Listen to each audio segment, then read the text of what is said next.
Coming on. Good morning, and thank you for joining us today to discuss some topics impacting your business every day.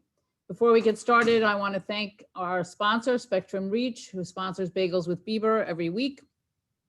They are a one-stop shop media partner with the best products and ideas to reach anyone, anywhere, on any screen. They make local businesses big and big brands look local, and the best content, insights, products, and people to grow any business. For more information, you can contact Tim Minter. As you can see, his information, his contact information is on the screen. While most of you continue to operate fully as essential businesses, I just wanted to take a moment to remind everybody that you need to have your safety plan that needs to be in effect, and it needs to be working in your dealership. It's really important now. As you know, some of our members are operating in a red zone and had to take a few steps back, and they can only operate by appointment only at this time. There's a wealth of information, including the safety plan and the contents of that plan, on our gnYada-COVID19.com website. If you need assistance with your safety plan, please call me here at the association, and we'll be glad to help put that together for you. So the subject of today's webinar is the franchise law. When you registered, you should have received a PDF version of the franchise law booklet, which I'm holding up. This is what the actual book looks like. If you didn't get one, or you want a printed version of that, again, please contact me here at the association and we'll send one out to you. Or if you see Aaron Brown, our field rep, he carries those with him, so he can also provide one for you. So we are very pleased to have with us some franchise law experts. Rich Sox, who you all know from Bass Sox Mercer, is here, along with Russ McCrory. He heads up the New York auto dealer team at Arent Fox. They are going to discuss the rights, responsibilities under the franchise law, along with some responses you can prepare to send to your manufacturers if you come across any problems. So we're going to start a discussion about the administrative process, because I think that that's something that may or may not be underutilized here in New York, and a lot of dealers are not familiar with that. And as we go through these issues, and if some of them apply to you, it's an avenue for relief that you may want to consider. So let's just talk about how this is going to work. If you have questions, please type them into the Q&A box. If the chat box appears at the bottom of your screen, please don't use it. We don't monitor that. We can't see that. But if you have a question and you type that into the Q&A box, I will interrupt Rich and Russ as they're talking. They're used to that by now, and they know that I will be doing that. So with that, I'm going to turn it over to Russ, who's going to get us started to talk about the administrative process. You can see the agenda on the screen. The slides are being recorded. We'll post that in our library later on. So with that, Russ, I'm going to turn it over to you to get us going on the administrative process. Sure. Thanks, Sue. I appreciate it. Good morning, everybody. Good morning, Rich. To your point, yes, first of all, administrative actions, I think, are underused. You know, I do a couple of these every year, and when you're assigned a case number by the DMV, there's the year. So, for example, 2020, a dash, and then the number of the case. And typically my cases are, for example, 2020-01, 02, or 03, meaning there's only been like 1, 2, or 3 administrative actions filed with the DMV. So I think it is underused, and it actually is one of my favorite forums. And so, you know, in the right situation, it's better than going to court. And we can discuss some of those situations as we go. So in terms of conceptually, you can bring almost any claim under the Dealer Act in the DMV as opposed to court. Broadly, there's no subject matter limitation on what you can bring to the DMV as opposed to court. It's an either or proposition. You have to make a choice at the beginning of your dispute. Are you going to go to court, or are you going to go to the DMV? Next slide. It's a pretty simple process. You file a one-page form with the DMV. Usually you'll submit something which is akin to a complaint you would file in court. The main issue with DMV proceedings are you cannot get money damages or attorney's fees. And so, but there are cases where that's not really an issue, or for example, a termination case, the issue is not money, the issue is not getting terminated. If it's a franchise modification case, the issue is not money, you're trying to actually stop the franchise modification before it costs you money. cases where you get an automatic stay are good, are typically very good for the DMV, because you're putting the stay in place before the adverse action is being taken. The hearings can be very fast, as soon as 60 days. Usually I don't see that, more like 4 to 6 months as a practical matter. But when you compare that to litigation, which can go on for years and years and years, that's a huge difference. There's very little in the way of rules of evidence. Everything comes in. There's no hearsay rules. You can ask pretty much any question you want. It's more like asking questions on a TV, like Law and Order, as opposed to an actual courtroom. There's no depositions. There's no document discovery. There's none of that. So all the costs are significantly less than when you would go to court. Next slide. Russ, before you go on, let me just ask you right there. Are the decisions by the administrative law judge binding? Yes, they are binding. So what generally happens is the administrative law judge issues a decision, and in most cases, it's extremely quickly. I've had decisions within a couple of days sometimes. The judges have gotten a little more careful about that and ask for post-hearing briefing and things like that. But still, it's very quick. You're not waiting for. I mean, look, a jury trial is going to be very fast because the jury decides. But typically, a lot of our cases are bench trials with judges, and they may take months and months to decide. The DMV decides very quickly. Now, there is a second step where it goes up to an administrative appeals board within the DMV. And it's really the administrative appeals board that's sort of the final, that issues the final decision. And to be honest with you, every time the administrative appeals board tends to make the decision better. So to the extent there are any holes in the administrative law judge's decision, the appeals board usually fixes it and makes for a better decision. In every case, what has come out of the administrative appeals board has been better than what I left with the administrative law judge with. I just want to ask you two other follow-up questions in there. So would a dealer need a lawyer to go before the administrative law judge? I know that obviously I have Rich and you on, but could a dealer in reality do this without an attorney? Is it set up for that? In reality, but in the same way, one might say you can go to court without a lawyer. Yes, you can go to court without a lawyer, but good luck winning. If you're there may be some very technical, for example, that put it this way, I think your chances of winning are reduced dramatically without professional counsel in that. And I'm not just saying that to generate business for myself. It's a practical matter. The other side's going to have a lawyer, and the other side is going to have that advantage. And if you're going to take that step and go after the manufacturer on an issue, you want to set yourself up for the best chance of success. Okay, and one other question, and that is, let's say a group of dealers of the same line make wanted to pursue an action against a dealer administratively. Can they do that? Yeah, what we've done I haven't done it in terms of a large group, but what I have done is for example, there were four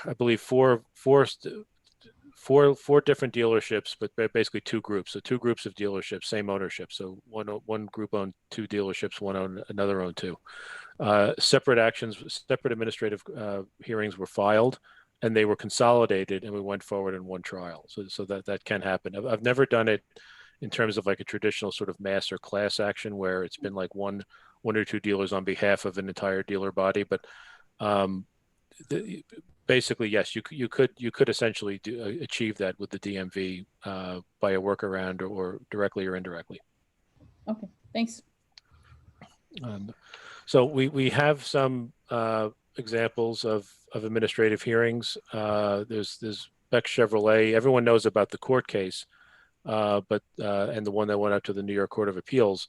But it was a two-pronged case. There was also a separate administrative hearing on a termination matter before the DMV, and it was actually the DMV decision that came out that got the courts, the Second Circuit, the Federal Appeals Court, to really take a second look at it and really changed it. So that was obviously that was a positive result for Beck Chevrolet. That was the issue before the ALJ in that case was the termination, and the decision in that case was then used in the the federal case, which dealt with the broader issue of the legality of RSI. We also have recent cases like Larchmont Chrysler Jeep, which was a similar case against FCA regarding its MSR metric. The case I just spoke about before, the Maserati cases, where groups of dealers went attacked the franchise modifications proposed by Maserati. Those were all successful cases brought by dealers against manufacturers in the DMV. They all went to trial, and the dealer won, and they did so in short order. They were certainly much shorter order than would have occurred if you went to court, and a lot less expensive. Next slide.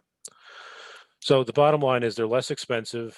They usually resolve quicker. Now, litigation is still expensive, so this is not like it's not cheap, but it's a lot cheaper than litigation. And a large expense in litigation is discovery, document exchanges, depositions, all things like that. None of that happens in an administrative proceeding, so you're not paying that. You don't have that expense. You don't get an award of attorney's fees in the DMV. But as a practical matter, what I've found in court is even if you win in court and get an award of attorney's fees, you're not getting 100 cents on the dollar.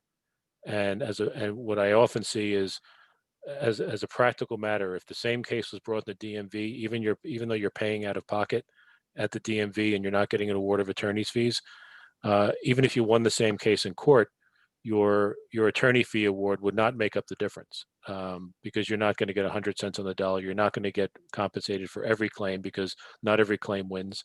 And so the reality is you get a quicker decision, you get a better likelihood of success, it costs less, and it's an easier case. So there's a lot to be said for going the administrative route rather than going to court. The big thing is damages. If you have a money damages case, then you got to go to court. But if you have the type of claim where it's not a money damages claim, administrative proceedings are you should give great consideration to. Russ, one other disadvantage that we've found is when you've got a case where you need data from the manufacturers, and you may need some deposition testimony leading up to the hearing, that can be obviously difficult to obtain in the administrative hearing. I don't know if you've had that same experience.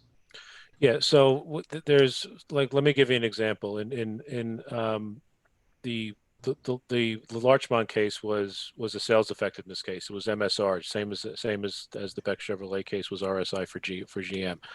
Although there was no discovery leading up to that case, the administrative law judge still did require that the evidence that Chrysler was going to rely on be submitted prior to the hearing, and that included an expert report and the data upon which it was based.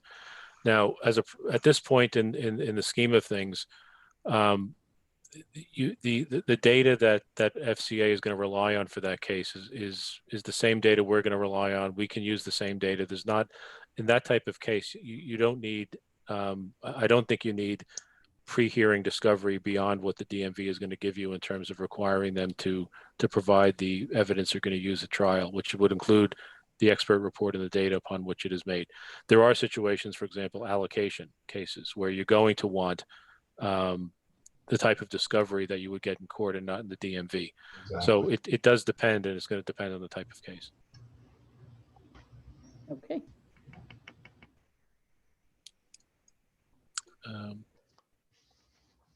So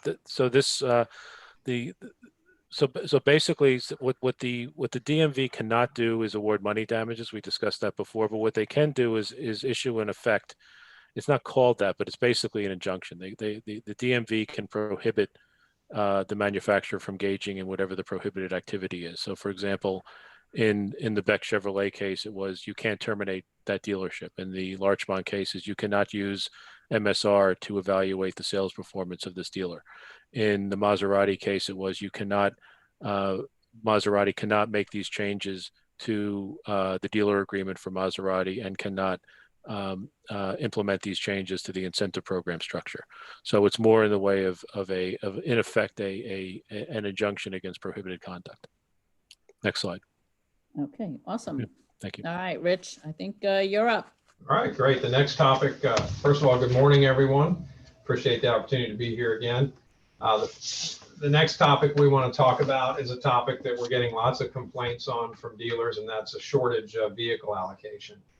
And obviously, the practical results of that are that you are potentially losing customers, long-term sales and service business, and you're also losing out on potentially lucrative per vehicle sale incentives if you don't have vehicles available on your lot to sell to customers, and another dealer may have a better supply of vehicles. Next slide. So this is coming at an interesting time because as the pandemic is easing up in a lot of places, the OEMs are back to pressuring dealers on sales performance. And I list a few here that we see being active in this area: Audi, GM, Honda, Hyundai, Kia, and there's more. And they are attempting to enforce their sales performance measurements and monthly sales objectives at the same time that they can't supply their dealers with a sufficient supply of vehicles. Next slide. So New York has a couple of different provisions that address this area and protect dealers. The first is as a general provision that the manufacturers cannot use an unreasonable or unfair performance requirement. And we would certainly say that if you are not receiving enough vehicles to meet your sales performance requirements or your monthly sales objectives, then that's an unfair and unreasonable performance requirement. Next slide. The other thing that's important to remember on allocation is that, and then we don't find this very often, where we can utilize the dealer sales and service agreement to help our argument. But in this case, when it comes to allocation, most of this dealer sales and service agreements place a burden on the OEM. And of course, they wrote those agreements, and they place a burden on themselves to provide a sufficient number and mix of vehicles to their franchise dealers. So that is when we talk about in a minute corresponding with the manufacturers about your allocation situation, you certainly want to be aware of what your dealer agreement says and use that against them if it's available. Next slide. And then with regard to the franchise laws, you're going to want to point to the provision that says the OEM must provide vehicles in a reasonable quantity to all dealers. The next slide. Similarly, and this is a very similar provision, and that is the OEM cannot use a discriminatory, unreasonable, or unfair system of vehicle allocation. And one of the areas that we get complaints about, and I was just helping a dealer this morning write a letter on this, and that is, if we go to the next slide, that is that the manufacturers many of them have separated out a discretionary pool of vehicles and basically said, this pool of vehicles is going to be a pool of vehicles that we can give out how we see fit, and we're not going to be obligated to distribute those fairly in any way. The dealer agreement, I have not seen a dealer agreement that provides for a separate discretionary pool of vehicles. I have not seen any distinction in the requirements in the dealer agreement related to a reasonable allocation to all dealers, separating out a discretionary pool. And then likewise, the New York franchise laws make no distinction between the non-discretionary allocation system and the discretionary pool of vehicles. So don't let the manufacturer convince you that 20 or 25% of production that's put into these discretionary pools is off limits for any discussion about whether you should receive a fair share or not. The dealer I was writing the letter this morning for is a Porsche dealer, has not complied with the Gen 4, Gen 5 facility requirements, and is being told, because of that, you are no longer eligible for pool cars. And that, again, is a violation of New York law. Next slide. So it's important for dealers during this time to keep records of what's going on with allocation. And what we've seen when we've litigated these allocation cases is the manufacturer can play a lot of games with their standard non-discretionary system, where they have vehicles that are in transit or are being manufactured and have that particular dealer's name on them. But lo and behold, those vehicles take a lot longer to get to the dealership than other dealers. And so what we think an administrative law judge or a judge in court or a jury is going to be most interested in is what is your on-ground inventory? And so that the manufacturers can't play games with that, the best thing to do is to take an on-ground inventory assessment twice a month, beginning of the month, middle of the month. And that can be around your ordering time frames as well. But also document the on-ground inventory at your competitors' stores, your same line make competitors. And once you have that information, go to the next slide. This is the information that should be conveyed to your manufacturer in writing. And when you can show them that, you can talk all day long about balanced day supply and how the system is automatically fair. But when you put in front of them numbers that show that you have a consistently lower on-ground inventory than your competitor, you've got a good argument to convince them that they need to push some more allocation your way, because they know that they're being set up for a potential legal claim. And of course, the other thing that is important to know is that New York franchise laws allow dealers to request details about the allocation system from the OEM. And they hate that. They don't want to have to talk about how they're distributing vehicles. But that's something important to be included in your correspondence with the manufacturer. So Rich, before you go on, before we move on to the next topic, is there a time frame in which a dealer would have to communicate their dissatisfaction and what's going on with the allocation system? No, there's not a statutory time frame, but it obviously is important to get on that as quickly as possible. Okay, well, that's very helpful. Okay, next, Russ, let's talk about brokers. Sure. So there are some existing regulations and laws regarding brokering. They're entirely insufficient. I'm not going to spend a lot of time on this slide because all you need to do, for example, is look in the paper and see that the brokers are, by and large, not following any of the requirements. That's sort of part of the problem. Well, let me just interrupt you there for a second, Russ. As you know, that's a project that the association has been working on and dedicating a lot of resources to that. We have communicated what Russ just said to the Department of Motor Vehicles on a number of occasions. We are monitoring brokers in New York, and we are well aware of nearly 700 of them operating in the downstate area, of which very few are in fact registered in accordance with the law. And we are continuing to work on legislation and intend to be there when the legislature returns in January with a stronger bill. Okay. So the main thing in terms of where you can attack the system is that last bullet point, is when the brokers are, and they basically are acting as satellite locations for a dealership. And I'll discuss that more detail further in this discussion. So next slide. So, it's not just, we're not whistling in the wind here, so to speak. This is a known problem. Is that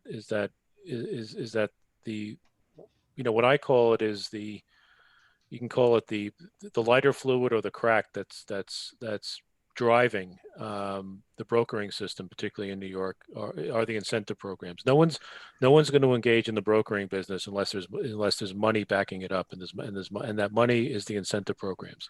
And the money are the volume-based programs that certain manufacturers push.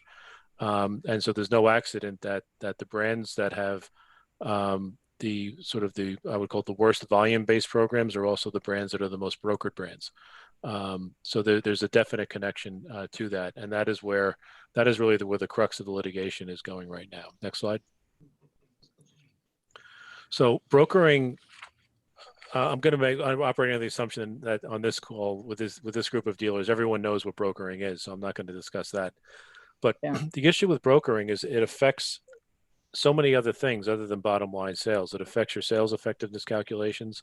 Other dealers, because registrations are happening in your AOR, your PMA, not just registrations of your same line make, but registrations of other manufacturers. And these, your competition is not, the sales effectiveness calculation assumes that what your competition is are basically your nearest same line make dealers. When in fact, under a brokering model, what your biggest competition is often a storefront run by a broker that sources their inventory from dealers that could be hundreds of miles away. So the basic theory underpinning sales effectiveness basically falls apart when your competition is not your closest line make dealers surrounding you. It affects incentives. The let's look, for example, with FCA. FCA ties your VGP program objectives change based on whether you're hitting or not hitting your sales effectiveness. So this is all. So you get a higher VGP objective if you're not meeting your sales effectiveness, your MSR objective. So all this is tied in. One of the things one of the findings that was in the Larchmont case was that the fact that FCA was effectively through its VGP program incentivizing brokering and turning a blind eye to dealers who were essentially operating satellite locations in another dealer's location through a broker, there was a finding that there was a lack of good faith under the statute by the manufacturer in that case. So what happened in the Larchmont case is that was an MSR case. I think my doorbell's about to ring and the dogs may bark, so I apologize for that in advance. And with the Larchmont decision, there he goes. That's my co-counsel. What the Larchmont decision decided was that, like Beck, FCA's MSR decision was illegal. And sorry about that. He's guarding the home front here. We're glad you're safe. Yeah. So like MSR, like RSI in the Beck Chevrolet case, that was sort of the simple part of the case because Beck led the way on that. But the difference between Larchmont and Beck was brokering. Brokering has become such a huge part of the equation now. And what Larchmont found was not just all the other factors that MSR didn't take into account, but also it didn't take into account brokering. It didn't take into account that the nearest competition was not necessarily another FCA dealer, but was a broker that was getting source cars from as far away as Pennsylvania, Maryland, Massachusetts. Next slide. Again, as I mentioned before, one of the findings in that decision was that the manufacturer's incentive program, which tacitly incentivized brokering, not only that, there was evidence of secret incentives going to certain dealers in that case, violated good faith under the Dealer Act. In that case, one of the things that was done was that private investigators were sent into a broker and documented the entire process and documented the role of the supplying dealer and how the process worked. And what it found was everything was happening at the broker. Everything that would happen in a normal sale was happening at the broker. Everything that a dealer normally does happened at the broker in terms of selecting a car, financing the car through Chrysler Capital. All of that was happening at the broker, which was a variety of both statutory violations and violations of agreements with Chrysler Capital or Raleigh Santander Bank, and violations of the licensing requirements in New York. So that was a large factor in the way that decision came out. Next slide. So, look, here's the situation for dealers. There's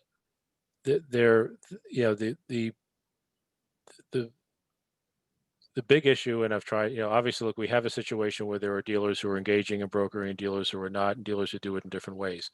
But the critical thing I think to look at and where the problem lies is if the broker essentially controls the transaction. If the broker is meeting with the customer, if the broker is selecting the car, if the broker is filling out dealership forms, if the broker is actually logging on to the the captive finance company's website to upload the customer information. If the broker is delivering the car, then the dealer is probably could have a problem, and the manufacturer certainly could have a problem if they're turning a blind eye to that conduct or incentivizing it. Next slide. Right. Nope, I'm going to stop you there because Sure. that's the end of that section. But before we go on, we have a few questions from some of our attendees that came up in this section. So let's see if we can address those. The OEM is tying our new car margins to used car performance. How would the dealer combat that? And is that a violation of a franchise agreement? So that might be one. Sure. I think the answer is sort of it depends. In the abstract, the idea of tying incentive money to conduct that is really outside the purview of the dealer agreement is problematic. There are many dealer agreements that make little or no mention of an obligation to sell used cars. The first price discrimination case I'm aware of in New York, under the Dealer Act, dealt with an Audi program, the Keep It Audi program, which was essentially an off-lease purchase program. And that was found to be illegal. And we'll actually touch on that case later in the discussion. So maybe why don't we put a pin in that and wait for that discussion. Sure. And I think there was a follow-up to that was to clarify was that if they don't meet CPO sales objectives, which I imagine may be treated like lease buyouts, they lose the part of their new car margin. Right, and again, that's a topic we're going to hit later. Is so many different things are being tied to your margin, things that are not directly related to actually selling a car. Things like off-lease purchases, which are really just the manufacturer's way to try to push up the residual value on the backs of the dealer. So that's what it comes down to, and what we'll discuss with the Audi Smithtown problem is how do they set those objectives? I mean, what the bottom line is, and what I tell clients is that if, I hate to put it bluntly, but if manufacturer is allowed to sort of screw with the dealers equally, if everyone is getting screwed equally, then it's okay. The problem is, like anything else, is if it's unequal, if it's unfair, if objectives are being done in ways that affect different dealers in different ways, that's a problem. And that's really the crux of it, is how are the objectives being assigned to dealers across the network. Okay, so just two more we'll address quickly. It looks like FCA is no longer using an objective-based program. Thanks for the update. And I assume that may have come out of the Larchmont case. In regards to brokers sourcing vehicles from outside the area, will a sale be credited to the sourcing dealer through the IHS market? Is the question. So, well, I mean, there's really two things. Is that the registration? A registration is just really assigned to a where the customer resides. So, if you think about the sales effectiveness metric, the denominator of registration. So, if a car is registered at a certain address to a certain customer, that's where the registration goes, regardless of what dealer sold it. The numerator is a dealer sales. So, in that instance, if a broker sourced a car from Pennsylvania to a customer that was in Larchmont, let's use that example, the denominator affects Larchmont because it goes into the registration in the Larchmont AOR, but the numerator goes over to the dealer in Pennsylvania. All right, that's great. Thanks, Russ. All right, Rich, you want to? Yeah, I just wanted to say in legal terms, that's called a double whammy. and the dealers get a double whammy the way that the effect of sales to brokers outside the state. Okay. The next issue we want to talk about are audits and chargebacks. This is a bread and butter item, but it is important because, again, during the pandemic, just like with sales performance letters, the manufacturers stopped auditing dealers. And now, knowing that they've only got a limited amount of time to look back at claims, they have resurrected their audit teams in a very strong way. And you all may have seen the article in Automotive News about Nissan proposing to audit every one of their dealers across the country for sales incentives. So it's a problem. And we know that when we've litigated these audit chargeback cases and deposed auditors, they will admit to you that their job is to go in there and pay for themselves by nitpicking the claims and finding chargebacks. We have that in deposition testimony. So it is an absolute transfer of wealth, if you will, from dealers back to the manufacturer. And so these can be really devastating to the dealer's bottom line, because with the incentive programs, here we are again, everything comes back to the incentive programs. The incentive programs, if you've got a monthly or quarterly target that you have to hit, and you have some sales incentive claims that are reversed and charged back as a result of an audit, then those sales do not count towards hitting your objective. And all of a sudden, it's not just on those individual vehicles that you could lose incentives, but you could lose the total incentive for not hitting the target for that longer period of time. And it can be hundreds of thousands of dollars. Next slide. So the OEMs absolutely have a right to audit, but they can only look at claims going back 12 months. And they are very limited in what they can charge dealers back. Now, they will not tell you that when they're auditing or deliver the audit results to you with chargebacks. It's important for you to be aware of your protections under New York law. And so the overarching criteria for a chargeback is if the dealer fails to support the legitimacy of the claim. And if we go to the next slide, we'll look more specifically at the types of reasons for chargebacks that are not going to be valid in New York for them to, excuse me, for them to charge you back. The first one is if it's incidental failure to follow their processing requirements. You didn't put the right information in the right box. That's not going to be a basis for a chargeback. Again, it goes back to, can you support the claim, whether it be the repair that was done on the warranty claim, or whether it's the sale of the vehicle qualifies for the incentive. That's the overarching question. A clerical error is not going to support a chargeback. An administrative technicality on the claims processing is not going to support a chargeback. And as long as the dealer made a good faith effort to comply with the manufacturer's procedures, and those procedures have to be reasonable. So you get two bites at that apple when you're pushing back on a chargeback. First, did the dealer make a good faith effort to comply? And second, is what the manufacturer is telling them they didn't comply with reasonable to begin with? And we've had success.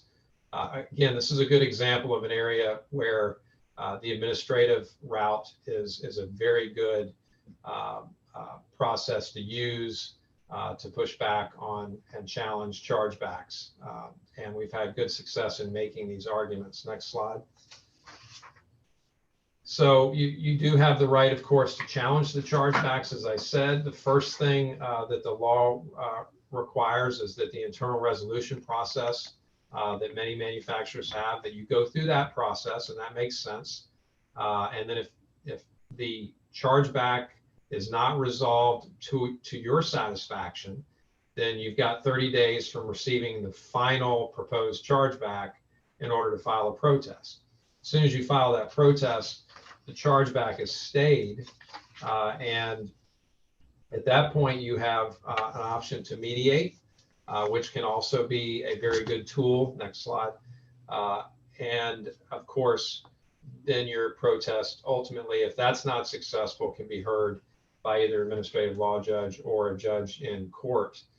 And I think what I would share with you as practical advice is that 99% of these protests are settled favorably for the dealer. They very, very rarely go to a final hearing because there's, the manufacturers don't want to set bad precedent.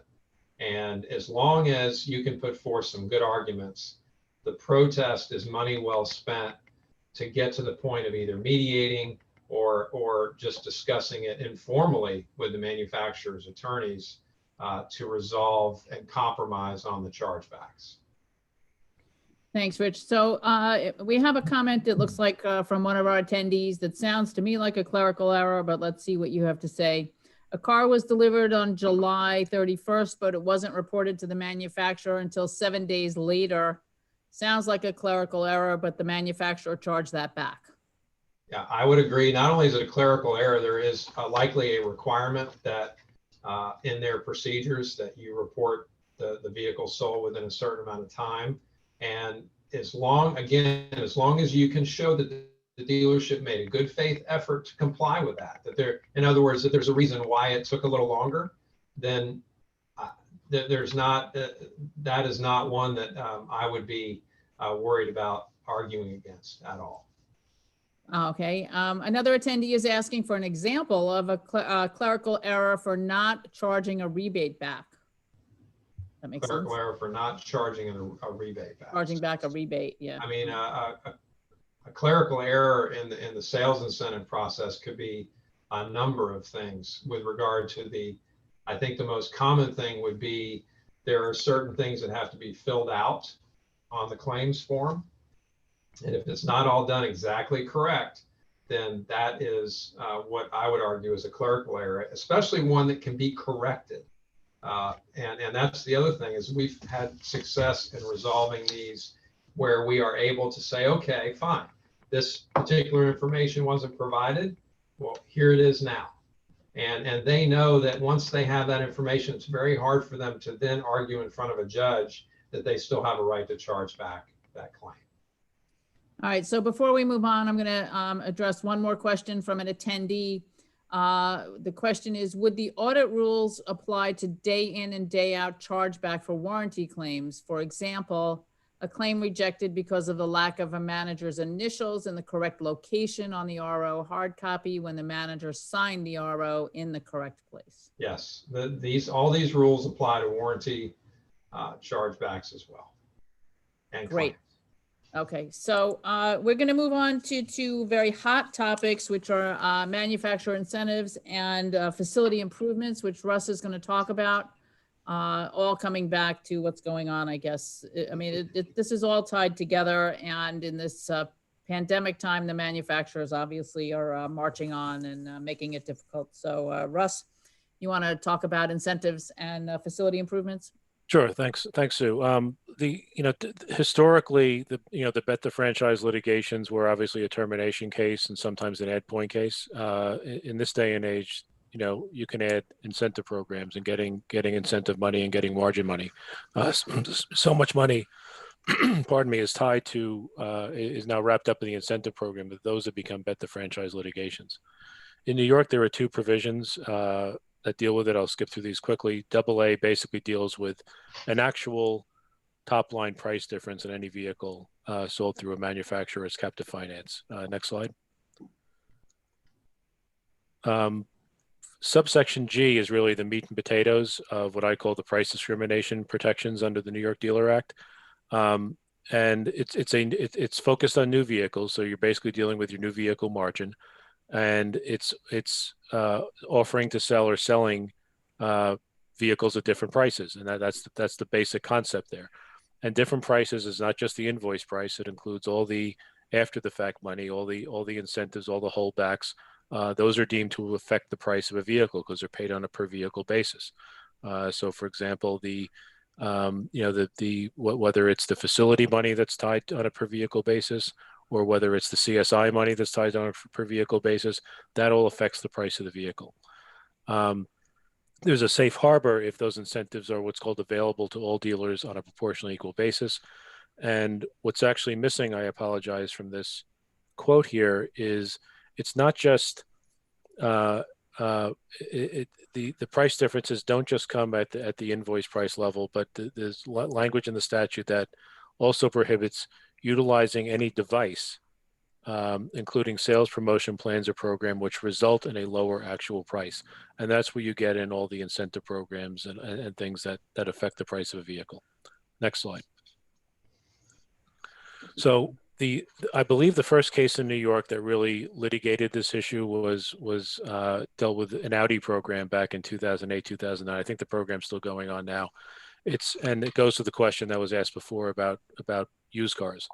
Audi had two used car programs. They're basically off-lease purchase programs. So Audi wanted to support the residual value of its lease portfolio, and it did so by incentivizing dealers, i.e., through price discounts, to buy off-lease cars. And there were two aspects of it. First was you had to buy up to 70% of your lease returns in order to get lower prices on buying lease returns for the next quarter. So you had to buy a lot of lease returns to get better pricing the next quarter. The second piece of it was that if you bought a certain amount of lease returns, you got margin on your new cars. So these two aspects played off each other. So the issue in that case specifically was that new dealers were automatically given deemed to have basically purchased 70% of off-lease vehicles, even though they didn't have a lease portfolio. So they were automatically given the lowest prices without having to do anything.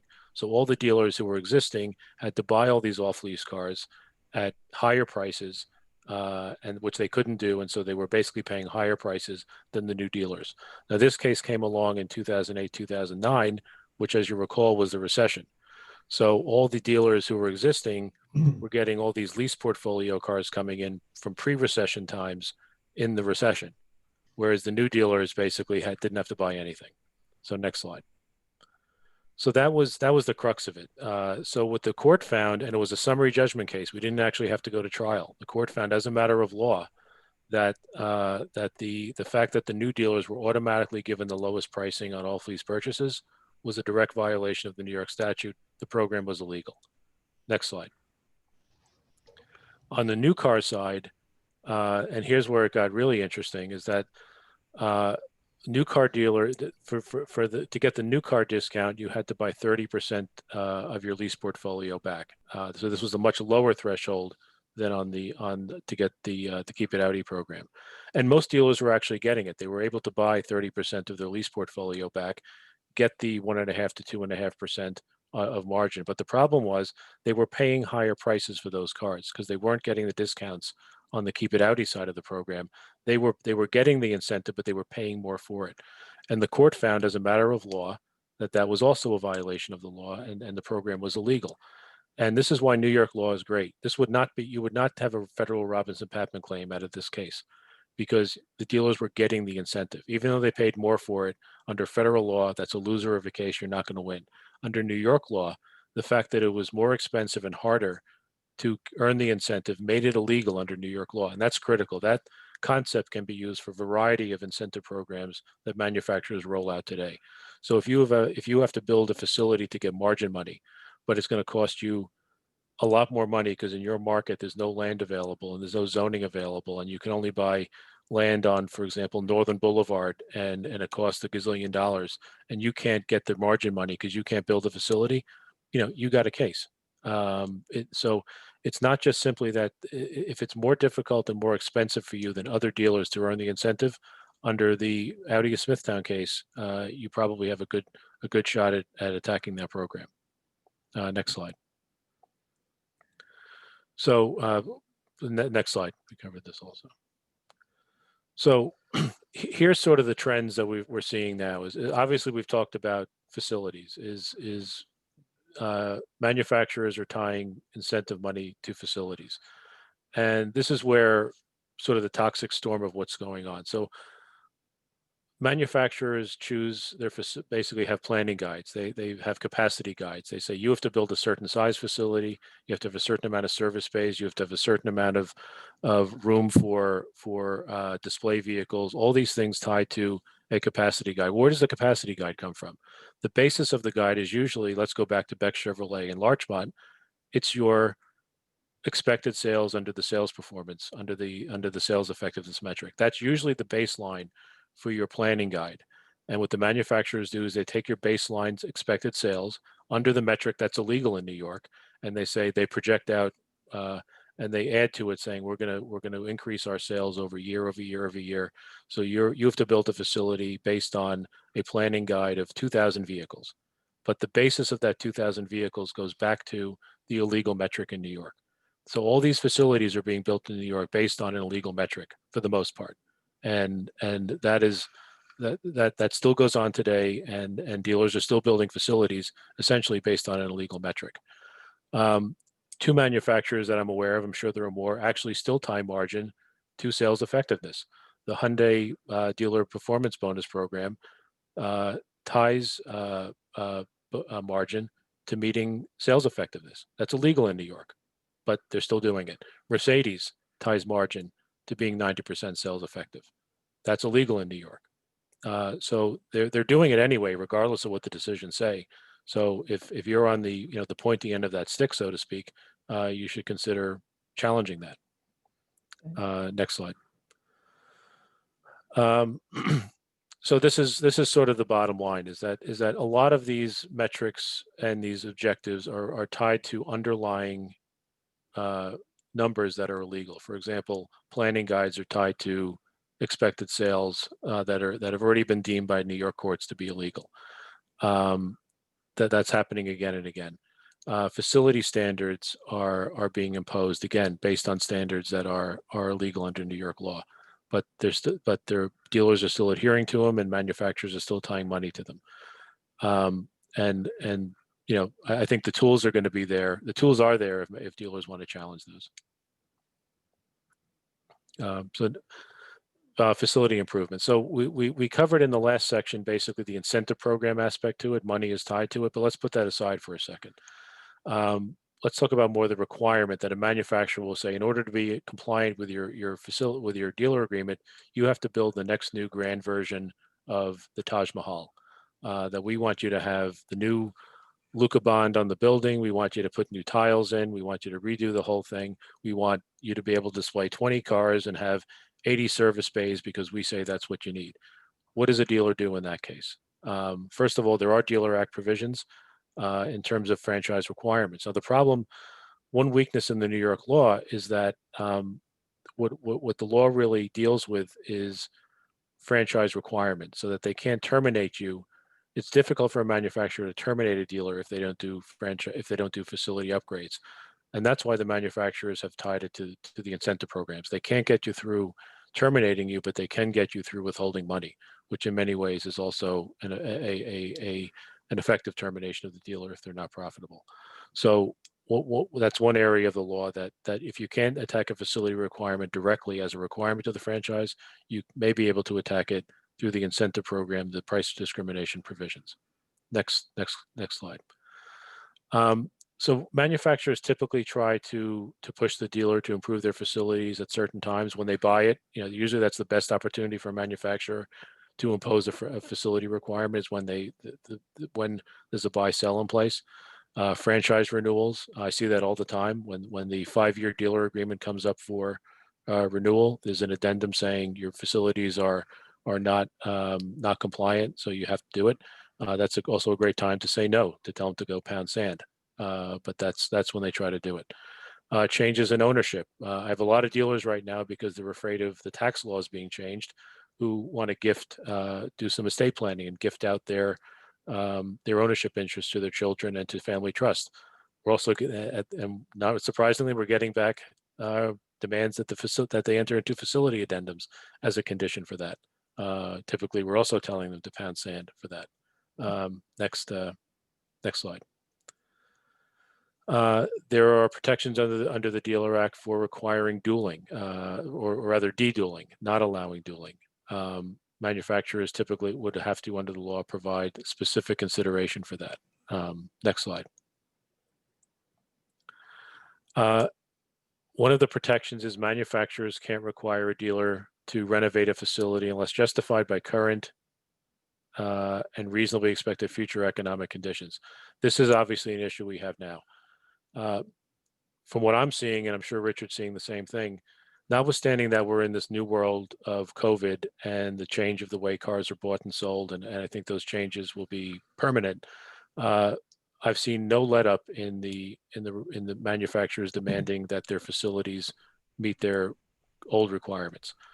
I personally think that the way cars are bought and sold are going to be permanently affected by what we're experiencing now. Customers are not going to want to sit around in a dealership all day and buy a car. They're going to want to do as much as they can remotely. They're going to want to have as much as is done off-site, and just have maybe paperwork signing and delivery of the car at the dealership. Customers are not going to want to sit around a waiting room and drink lattes and sit in a massage chair while the car is being serviced. They're going to want to drop the car off and get away. So all these things that manufacturers have been requiring are basically legacy. I don't think they're going to be there in the future, but they're still demanding it. They're still demanding all of the things that they required before this, and nothing has been changing. So I think if faced with a demand to renovate or expand facilities, this clause can be used to great effect, that not only the current economic conditions, but what's going to happen in the future does not justify this.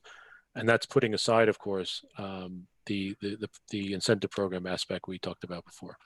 And Russ, on this point, it's the manufacturer's burden to demonstrate that the situation justifies the Taj Mahal that they're asking for. And it can be very effective to respectfully but forcefully ask the manufacturer, what is the basis for these large facilities you're asking us to build in the current environment, where you talk about wanting to compete with electric vehicle providers who have a much more streamlined process.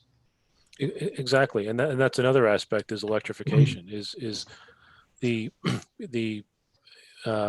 examples are numerous in automotive news of major automotive executives talking about how electric vehicles are simpler, easier, will require less repair, less service visits. So how at the same time, when you're moving to an electrification model, are you then also asking for more and more service bays, more and more of everything in your service department, when the industry is not going that way? They cannot justify these demands for facilities, not just now, but also the way the industry is moving in the future. Right. All right, so let's move on quickly to the distribution of electric vehicles that Rich will talk about what's coming on, and then we'll give Rich and Russ a moment to summarize the takeaways.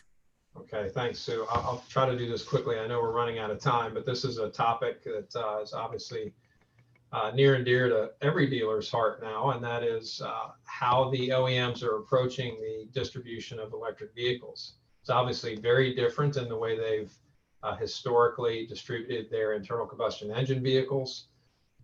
We have two examples of how this is very different. The first is the way in which customers are going to be ordering those vehicles. And we look at Audi, the Hummer, Volvo, and VW just as some early examples. I believe Cadillac could be added to that list as well.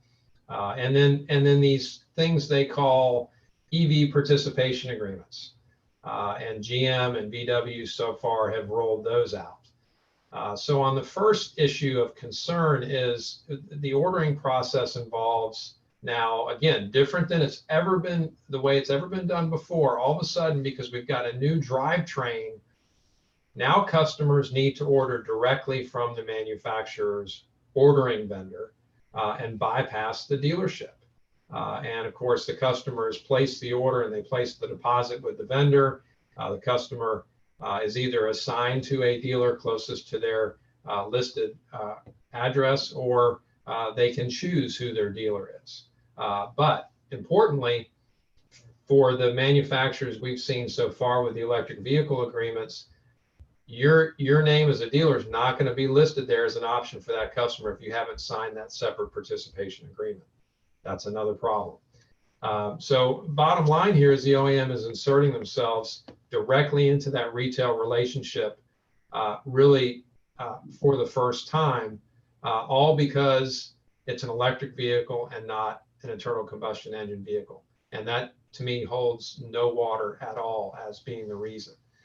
So the concern is what's next in that direct relationship with the customer. When the customer orders the vehicle and places a deposit, can the manufacturer begin to offer them F&I products as part of the transaction? And frankly, that is not, that's a gray area in the law, and it should be a major concern for dealers. What we do know is the clear point in time in which the manufacturer violates the law certainly is the point at which they are negotiating the price of the vehicle. But anything between ordering and negotiating the price of the vehicle itself is in a gray area, and it's in this engaging in the selling of vehicles or engaging in the business of a dealer provision. Then the second item of concern to us is these EV agreements. And the manufacturers are saying you've got to comply with all these requirements. And you agree if you don't, you will not receive future allocation of these electric vehicles. Well, that puts the franchise laws in New York on its head, because as with every other model, if that manufacturer advertises that model under your brand that you are franchised for, you automatically have a right to receive your reasonable mix and number of allocated vehicles for that. Next slide. And the only thing that dealers have to do is provide adequate facilities, special tools, and training in order to sell and service that new model vehicle. And the manufacturers have taken that much further by saying you agree you have to do all these other things in the EV agreement, or you agree you're not entitled to those vehicles. And that also violates another provision of the law where the OEMs cannot ask you to waive future rights that you have. And the future right that is being waived in those EV agreements is the right to challenge unreasonable conditions that could be placed on you down the road as it relates to selling and servicing the EVs. They might want, like Porsche does, they might want a mini Taj Mahal for you to store batteries in that's out of the sight of the customer. So that is a good example, going back to what Russ talked about earlier, which is reasonable facility upgrades based on the real life circumstances on the ground. A Taj Mahal battery storage behind the store is not reasonable. But if you sign the EV agreement, you're agreeing you're going to do everything they ask you to do, and you're waiving your right to challenge that down the road. Next slide. Yes. So what in New York, and this is really important for dealers to understand, there is not that many states. My home state of Florida, New York, North Carolina, Texas, there's only a few states that'll give you the right, when you are given notice of some modification to your franchise, that you have a right then and there to challenge it and get a declaratory judgment action from a judge saying this is either a violation of the law or it's not a violation of the law. And a modification is broadly defined as any change that substantially and adversely affects your rights and your investment in the franchise. And so that's where these EV agreements, in my opinion, fall squarely within a potential modification of the franchise. And you've got 120 days from receiving notice of that modification to challenge it. Okay, phew, we almost did that on time. So I will give, we were close. I will give, let me just give Rich and Russ a moment to really give everybody a takeaway or two. Russ, what's your takeaway for the attendees?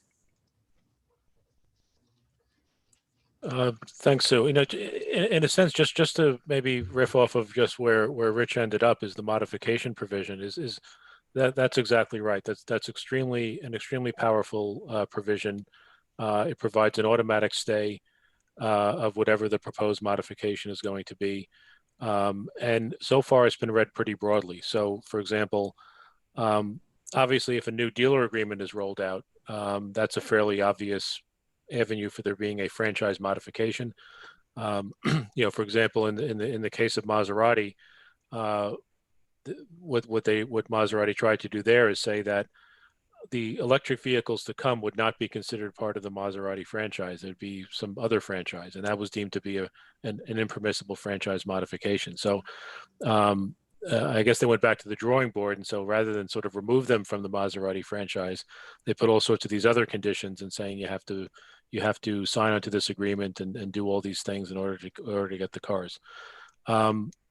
but the key there is, as Rich said, is the 120 days. What I'm finding a lot is dealers will come to me sort of after the fact and say, you know what, the manufacturer did this to me and it's not fair, and what can I do about it? And oftentimes my thought is, well, that's a franchise modification, but I wish it came to me 3 or 4 months ago, because 120 days has already passed. It's too late. There may be some other avenue, for example, the price discrimination provision or the sales performance provision, or different provisions, but you don't get that automatic stay. You don't get that. The modification provision is a very powerful tool, and it flips the burden of proof, so that if there's a modification, the manufacturer has the burden to prove it's fair. You get an automatic stay. So when these things come up, when there's something that you think is not right or not fair, or some change, you oftentimes have to act pretty quickly, and you should not necessarily wait until you see the effects of it, because it may be too late to bring a modification claim at that point. Okay, great. Rich, you have some closing comments? Yeah, in addition to what Russ said, I would say, going back to allocation, document your allocation situation on the ground and your competitors. And also, I didn't mention, but I had a dealer do this, and I wish I had thought to ask him to do this, but it was very effective when we presented the argument to the manufacturer, and that is, he kept a list of customers that came in by name who could not find what they were looking for at his dealership, and that was very effective. On audits and chargebacks, know your rights. They can only go back 12 months. You've got protest rights you need to take advantage of, because without question, there's going to be a significant reduction in that chargeback once you protest, and you're very likely to reach a settlement that will satisfy you. And then on EVs, I would say what we've been doing is to continue to support the association and its efforts to push back on these, the treatment of EVs so differently than other vehicles that have traditionally been provided to the dealers. Well, that was fabulous, and that was extraordinarily helpful information. I know it was a lot of information, and it was delivered fairly quickly. The slides will be up on our GNYADA-COVID-19 website, where everybody can find that. If you did not receive a copy of the franchise law booklet that I mentioned at the beginning, please feel free to call the association if you want the actual booklet, so you can carry that around like I do. Additionally, let's just, first of all, let me thank Rich and Russ very much for the program. Chris and Charles, I know you played a role in this as well. So thank you to everybody. We really appreciate it. A survey is going to load onto your screen shortly after the program concludes. So please complete that so we can continue to bring good content to everybody. Next week, Paul Mitri from NADA and Chris Koenig, who's on the phone, will be with us to talk about fair credit compliance, which is a very hot topic. I'm sure you've all seen the headlines where millions of dollars in enforcement actions have been paid by dealers relating to the lack of a fair credit compliance program. We'll also spend a few minutes addressing New York City dealers on the New York City financial disclosure rules. So please tune in. Again, thank you everyone, very much appreciated for a great program. And we'll see everybody back here next week at 11 o'clock with their bagel. So have a great week, everybody. Thanks again. Bye-bye. Thank you. Bye.